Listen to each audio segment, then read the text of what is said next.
Fiancé, the one you've promised to marry. Once upon a time, I had a fiancé, but I didn't end up sharing my life with him because of my sister. I was in deep despair back then, but now I found new happiness. And I want to show my sister and my ex-fiancé just that. My name is Catherine. I'm not particularly beautiful, just an average office worker. But back then, I had a man who had promised to marry me. His name was Bob. Bob was a handsome guy, working in a reputable company, the so-called hottie. We were really happy back then. Happiness that I thought would last forever. But the cruel reality dealt me a harsh hand. I couldn't get married to Bob. The cause of it all was my sister. My sister's name is Sophie. Sophie has always been interested in fashion, and she is still as fashion conscious as ever. In fact, Sophie was always much more conscious about her appearance than me, and was always pretty. Therefore, Sophie had been popular with boys since she was in middle school. She even once was an amateur model for a fashion magazine. Because of that, Sophie dreamed of becoming a model. When I graduated from college and was working at a regular company, I was once invited to dinner by a business partner. That partner was Bob. One day, after having connected with Bob a few times and occasionally going out for meals together, something unexpected happened. That day, Bob invited me for dinner after work. Naturally, I had no reason to refuse and went out for the meal. On the way back that evening, Bob confessed his feelings for me. I was surprised at his sudden confession, but I also had feelings for him, so we ended up dating. After a year of dating, Bob proposed to me, and I was overjoyed. Of course I accepted his proposal. A few days later, Bob and I visited my parents' house to report our engagement and to greet them. My parents were, of course, thrilled. We talked about wedding plans and I was very happy, but not everyone was pleased. That person was my younger sister, Sophie. Sophie was surprised to learn that I was getting married and was even more taken aback when she saw who I was marrying. Sophie, who was more attractive and had been asked out by various men,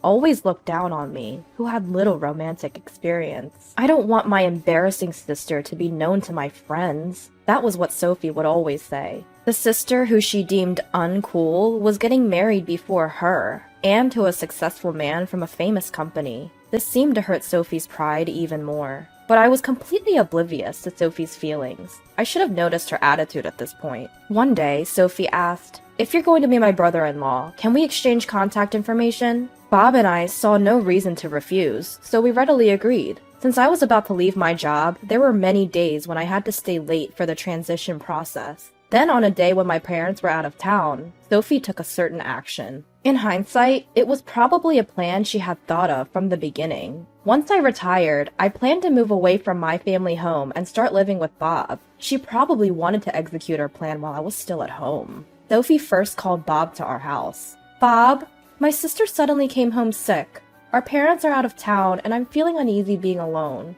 Could you come over?" Sophie lied, saying that I had cut my work short due to a sudden illness. Bob, who was just about to head home from work, hurried to our house without suspecting a thing. I rushed over because I heard Catherine was ill. "Where is she?" Of course, I wasn't there. It was only natural for Bob to think so. However, Sophie confessed, "I'm sorry, Bob. I lied to you. My sister isn't sick. She's still at work." Upon hearing this, Bob didn't get angry at Sophie, but instead asked, "Why would you lie like that?" "I just really needed to talk to you, Bob," Sophie started to explain. Having wrapped up work, I reached home and was surprised. It was because Bob was there. Yet, without really questioning it, I cheerfully said, "Oh, you're here." Later, I was about to experience the most intense despair and sadness I've ever felt in my life. "Catherine, I'm sorry.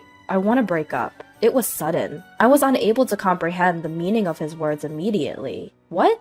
You're kidding, right? Break up? What do you mean?" Just as I was pressing Bob for answers, Sophie showed up. "Catherine, actually, I'm dating Sophie." "I'm sorry, Catherine. I've fallen in love with Sophie, more than you." Still confused and in disbelief, Sophie then said to me, "I'm sorry, but Bob has decided to marry me." I was totally lost. Then Sophie continued, "You might not want to attend our wedding ceremony, but do come to the reception, won't you?" All I could do after that was cry. Sophie had taken away my fiancé. I was discarded. Both my dad and mom were extremely worried. For a while, I couldn't leave my room. Since I'd already quit my job, there was nothing I could do. I received several messages from my coworkers asking when the wedding was. I told them it was going to be a simple ceremony with just family. Months later, I found myself in a strange place. Here, I'd start my life anew. I wanted to be happy again, truly happy this time. After breaking up with Bob, I was holed up for a while, but a certain emotion was born within me. Why do I have to suffer like this? Forget that guy, and let's start over. Things progressed rapidly from there. I talked to my dad and mom, deciding to leave home and live on my own. A completely unfamiliar place, but it was a really pleasant place, rich in greenery and peaceful. My parents didn't stop me and even helped me a lot during the move. After the move, while taking a break, I heard this from my mom. A few days after you locked yourself in your room, Bob came. He told me everything that happened between you two, and then he apologized. I didn't understand why my parents were apologizing. Of course, what Bob did is unforgivable. His parents came to apologize too, even kneeling down. But we heard about Sophie as well. I know you can't forgive her, Catherine, but Sophie is also a daughter to us, my parents explained. Both my dad and mom were distressed. She had done something terrible to me. Of course, they couldn't forgive such a person. But Sophie didn't listen to them, and it seems she went to Bob. Since then, Bob had been coming to our house at the same time every day, apologizing and asking for his marriage to Sophie to be approved. Because of Bob's actions, my parents had no choice but to accept. That's why they apologized to me for accepting his marriage to Sophie. Honestly, I didn't care anymore, but I could painfully understand my parents' feeling. It's all in the past now, it's okay. Besides, I'll meet someone better in the future, I replied positively, holding back the tears. My mom was crying. My father looked apologetic, but I said to him, "When I have children, I'm going to rely on you a lot." Both my dad and mom responded with smiles. Mom was very concerned, saying, "Don't hesitate to get in touch if anything comes up." As I started getting used to my new life and had some peace of mind, I began working at a small restaurant. The staff was small in number, but the place was very bright and I really liked the friendly atmosphere everyone had. The manager was a man named Steve, who was often teased by the part-timers. Watching their banter was enjoyable and created a warm atmosphere. A few months after I started working, a fateful event that would impact my future took place. I was confessed to by Steve. It happened when he was giving me a ride home after work. To be honest, I was unsure. Steve was a really good guy. Above all, very kind. He had both the looks and the personality that would be attractive to the opposite sex,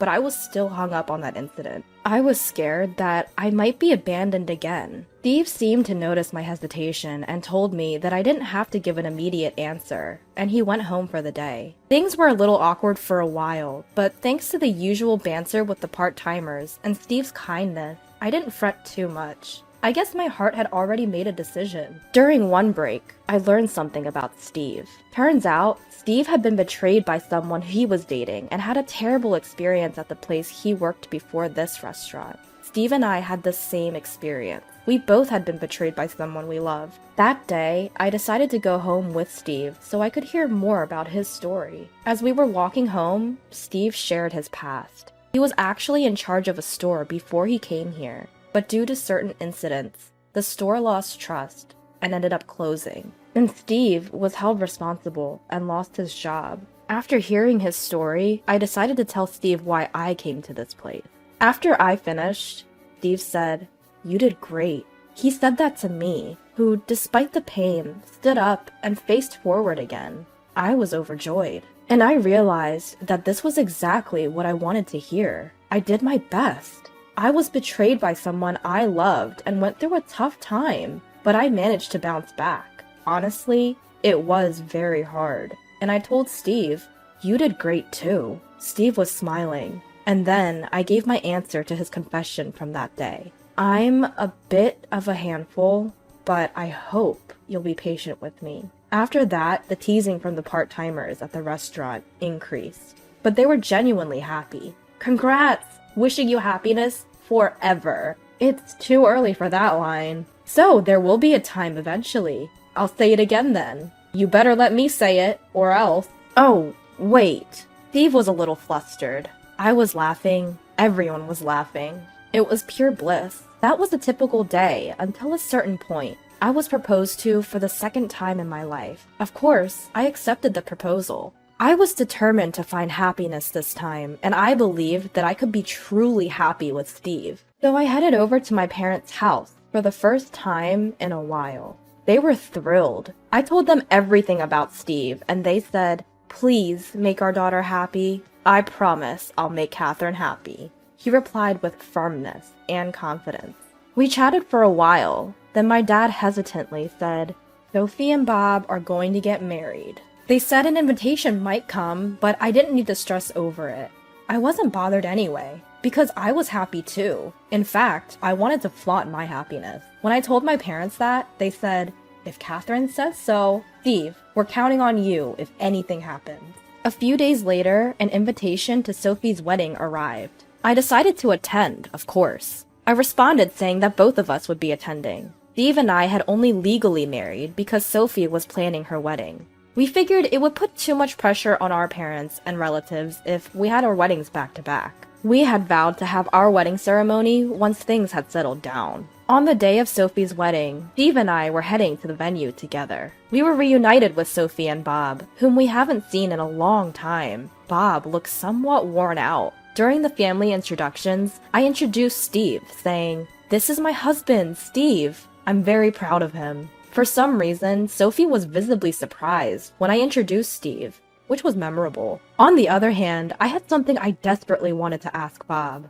What had happened between him and Sophie on the day when neither my parents nor I were around? Initially, Bob found it hard to talk, but gradually began to share. Apparently, when Sophie called him on that day and he learned that I was suddenly ill, Bob decided to wait for me. Sophie then came in with strong liquor, saying it would be a waste not to enjoy. Bob, not a heavy drinker, had a couple of drinks and ended up getting drunk. Then, according to him, Sophie saw her chance and started to seduce him. Bob was too drunk to make sound judgments, so he gave in to her advances. Sophie was stunning. In addition, she had a great figure, so it's understandable for a regular guy to fall for her advances. Even so, Bob and I were engaged. However, Bob succumbed to the temptation, and from that point on, he started to pay attention to Sophie. Even after sharing this story, Bob kept apologizing to me, but at that moment, he seemed like such a small man to me. Honestly, I couldn't have cared less. I was just relieved to know the truth. Meanwhile, Steve and Sophie were talking about something. I was curious about it, but since Sophie's wedding was imminent, I decided to ask later. On the way home, I asked Steve, "Were you a bit upset when you were talking to Sophie?" "Well, as I told you before, she was my ex who betrayed me, and that's not all. She's the reason why I lost my job." I was utterly surprised. What a small world. Moreover, the fact that she was the cause of the closure of Steve's shop made it even more shocking. I decided to dig deeper. Apparently, a few months after Sophie started dating Steve, she had an affair with a certain designer. It seems Sophie thought it would be more beneficial for her to date someone in the modeling industry, even though she was dating Steve. Upon accidentally discovering this fact, Steve naturally got angry at Sophie. But Sophie in turn got angry at him, and they broke up. However, Sophie's anger didn't subside, and she created a fake photo of foreign objects in the dishes taken at Steve's restaurant and shared it on social media. At the time, Sophie was also doing some model work, so she had quite a few followers, and the photos spread rapidly. It even caught the attention of Steve's boss, who had left the business to him. Due to the decreased revenue, the restaurant ended up closing. As a result, Steve was fired, bearing the responsibility. Naturally, he held a grudge against this incident. However, since he didn't know who was responsible, he didn't know where to direct his anger. In the midst of all this, he learned the truth when a friend invited him for a drink. A friend of Steve's girlfriend happened to know Sophie and had seen her bragging on social media about causing a restaurant to close. Of course, Steve's friend didn't know that the now closed shop was Steve's. Steve, who unexpectedly found the culprit, could no longer do anything, so he decided to start over in a different place.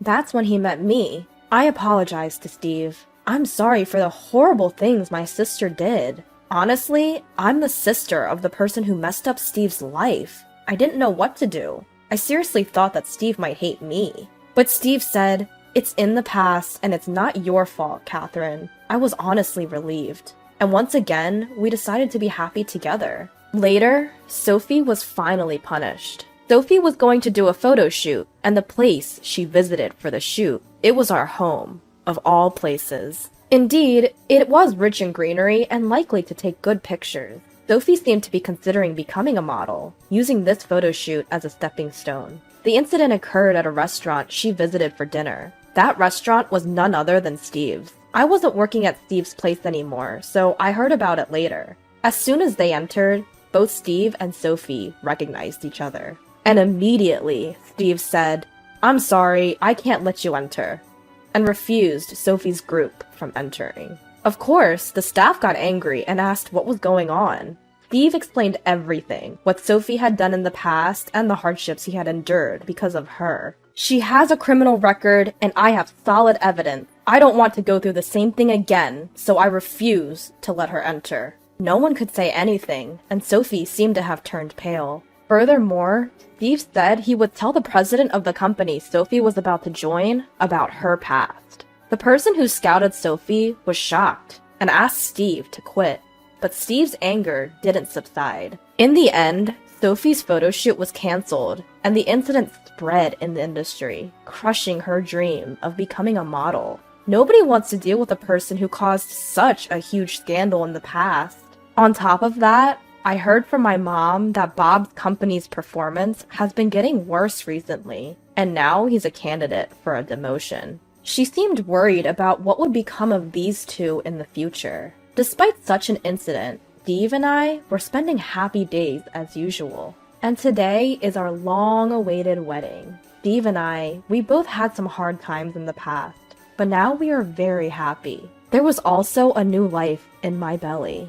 Congratulations! Wishing you a lifetime of happiness. The crew from the shop where we first met are laughing and repeating this familiar phrase. Thank you. And so, in front of everyone, Steve and I vowed to always cherish our family and be happy forever.